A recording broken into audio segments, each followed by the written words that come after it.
Good afternoon, Janet. Thank you so much for your time. It is fabulous that you've come to talk to the Extinction Rebellion Election Roadshow. And here we are in Taranaki.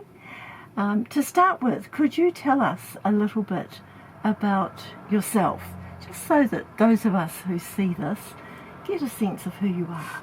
Okay, well, I'm a writer these days, but I'm also very much involved in natural history.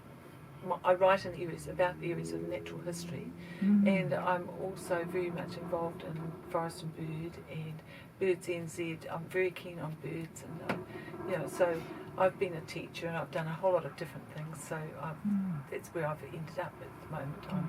So I write books, natural history, for mostly a lot for kids, but not necessarily. I've written books about the ocean and books about wetlands and New Zealand flora and fauna, so a whole range of different things.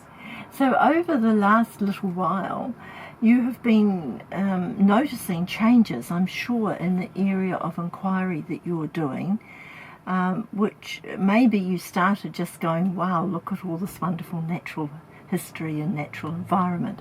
And so now it's changing. Can you share some of that with us, some of the changes? Well, certainly, yes. Well, in fact, I brought along this little bird. This is a godwit, a bar-tailed godwit, because a few books ago I wrote this book here, which is called E3 Called Home. So it's about the bar-tailed godwits, and I brought this along just simply because it's like a local example of what's happening with climate change. We can think about the ice shelf in Greenland and it's melting, and the Arctic and Antarctic ice, the Arctic being free of ice and the Antarctic ice shelf also melting, about oceans rising, corals dying, all sorts of things which are huge and they seem away from us, but these little birds live in New Zealand for 6 months of the year and they are being affected by all of those changes. So when there's a huge storm, or when there's a lot more storms than usual, so the typhoons which have been blowing across the Atlantic and the Pacific this year will be affecting these birds because they can't fly through those storms.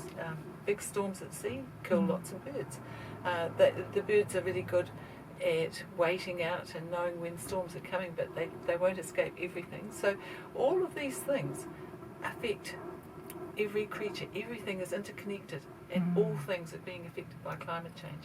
And so I brought this along because a couple of years ago I saw one of these godwits just down here on the beach in New Plymouth, in Taranaki, and there's strongholds for them, places like Miranda, but there's all around the coast, all around all the estuaries. These birds are to be seen from about the end of September right through to March, and that's when you'll see them, and then they fly all the way to the Yellow Sea and then up to Alaska to breed. And so even their breeding seasons are going to be affected, because in Alaska they'll be out on the tundra's melted, but trees are encroaching because the climate change thing is affecting what's happening, the tundra's melting, all these things are affecting these birds. So I'm taking this little bird as a kind of a talisman to say, well, everything's affecting everything else, and these birds will be affected by it. Right now, they're getting ready to fly back to New Zealand. They'll be back here about the end of next week, probably. They tend to arrive at the end of September, beginning of October. So at this moment, they'll be either gathering on the shores of Alaska and wheeling around in grey clouds, getting ready to fly in mobs of 60 or 100 or 30, and they'll fly all this way back, and they fly non-stop, something like 10, 11,000 kilometres, depending on what route they take, and they arrive back here and they're absolutely exhausted. So there's all sorts of perils that they might meet along the way, and climate change is not going to help their survival, their long-term survival. And that's just such an amazing story, these little birds. So that's something that's affecting us right now. Often we think about climate change as being affecting our children, our children's children. We talk about a temperature range by by the end of the century, and the like.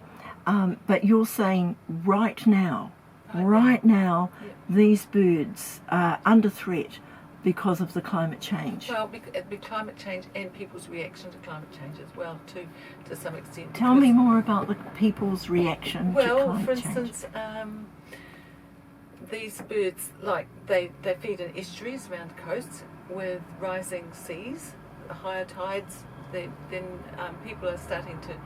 people are reclaiming estuaries and places like that as places that people can live, and that will force the birds out. So when they first fly from New Zealand to go to Alaska in March, they fly to the Yellow Sea and they spend about 6 weeks there refueling. But the Yellow Sea's under huge threat from people's, not just directly from climate change, but from the actions of people around the seas, taking away the wetlands and the mudflats and the places where these birds feed. So, all of these things, like I say, they're interrelated, the things that happen. And high tides will mean that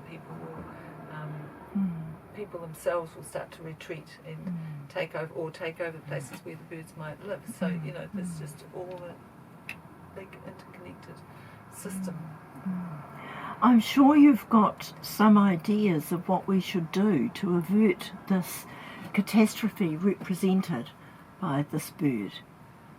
Wow, that's such a big one, because each individual has to do things themselves, and as somebody was saying, using less fuel, not flying so much. I mean, I'm sure everybody can look these things up, but there's all those sorts of things. Is that the kind of thing you're thinking of? So in your own life, doing things to live more sustainably, walk more often, take a bike, take a push bike, don't use your car if you can, all of those kinds of things. So we're on the cusp of voting in Aotearoa, New Zealand.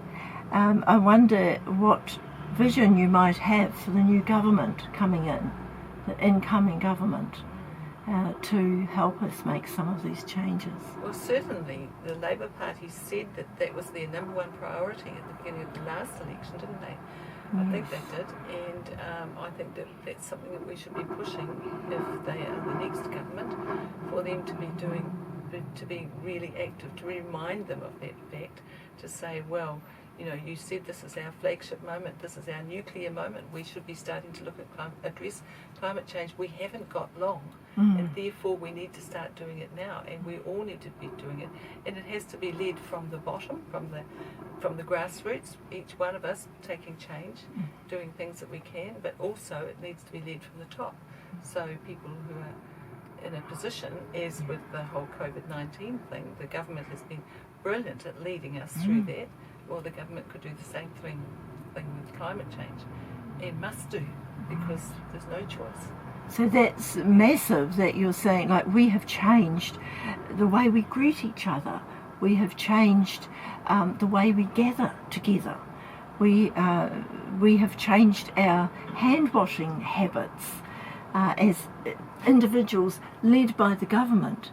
And you're saying that there's changes for the climate, like walking more, you mentioned, and there are whole other things that you mentioned. Well, it's huge. There's so many things, like city design, the way we design our homes, the way we design our cities, the way we heat our homes. All of those things, each one of those things has an impact on the climate and our use of fossil fuels. All of those things are all interrelated, and there's a lot of them. Right. So we're coming to the end of our interview. I'm just wondering if there's anything more that you would like to add that we haven't covered. No, I think we've covered it pretty well. Like, I talked about this a few years ago. I wrote a book about Kia. Well, Kias, all of these birds, they live in the high country.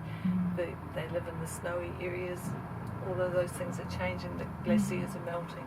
It's just, and things like yellow-eyed penguins, which are getting less, they're in decline because maybe food stocks, fish stocks are changing, the oceans are changing, everything's changing. Everything's Yeah. changing. Yeah.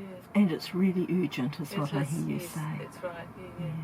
So Janet, thank you for your time and sharing so much with us and bringing our wonderful little bird, Godwit, and hearing the story of the Godwit's epic journeys every year, twice a year, from here to there and there to here. I know, it's It's amazing. just, It's and amazing. how that is under such threat Yes. because of the pollution that we're doing. Yeah.